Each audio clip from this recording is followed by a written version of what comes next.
So here we will see reverse phase liquid chromatography. So reverse phase liquid chromatography is a opposite of a normal phase chromatography. So here in reverse phase, the stationary phase is a non-polar and a mobile phase is a polar. So these are the different class of compound that we were seeing in the normal phase chromatography. So generally in reverse phase chromatography, because stationary phase is a more non-polar. So that the compound which are more polar will tightly bind to the stationary phase. So suppose here this is a more non-polar, then this is a okay. So this is a least non-polar. Okay, least non-polar. So these are the different class of compound. So here, if you want to see this compound, so because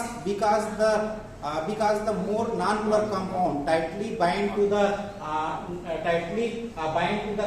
column, so it will be last elute out from the column, and this is a least non-polar. So it will the first compound will first come from the column in a reverse phase chromatography. Okay. Then application of a HPLC. So that this chromatography can be used for a separation of a pharmaceuticals, okay, drugs. So we can use this technique for because each drug that we are taking, okay, so that having a shelf life for some particular duration. So we can determine the shelf life of a particular drugs using a HPLC, or if you want to study the pharmacokinetics of a drug in our body, we can also study.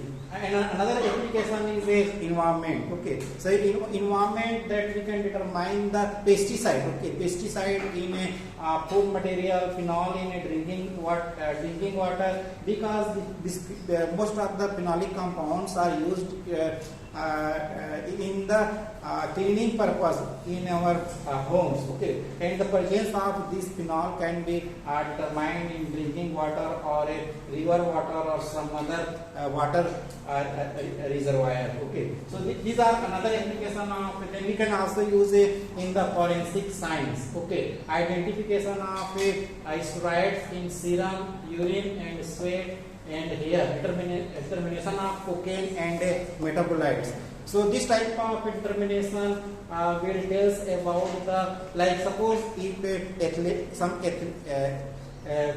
athletics, in some athletics some people are taking a cocaine, okay, cocaine, and suppose if you want to know whether he took that cocaine, okay, during his sports, so we can suppose in his urine sample or clinical sample some metabolites of cocaine is present. So this type of determination can be used. Okay, and clinical analysis we can determine also this clinical analysis, like we know that glucose in blood sample, or a person is diabetic, so we can determine HbA1C, okay, using a HPLC. Food and flavor, because these days there are several flavors are used, okay, in food materials, and those type of like benzoic acid is used as a stabilizer in different